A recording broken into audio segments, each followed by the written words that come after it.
আজ আমার কলজা ভাঙি গেছে। আমার পোলা আব্দুল বাতেন আমার সব সম্পত্তি তার নিজের নামে লিখে নিয়ে আমাকে ঘর থেকে বের করে দিয়েছে। যেমনটা আমি আমার বাবার সাথে করছিলাম, বাবাকে বৃদ্ধাশ্রমে রেখে আসছিলাম, সেই পাপের ফল আমার সন্তান আমাকে দিল।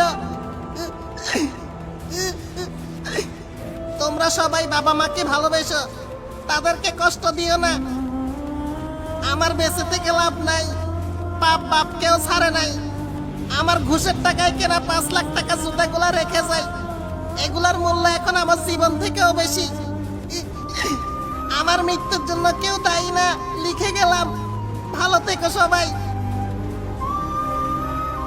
আমার মতো কেউ হইও না, কারো হক মেরে খাইও না। বিদায় পৃথিবী।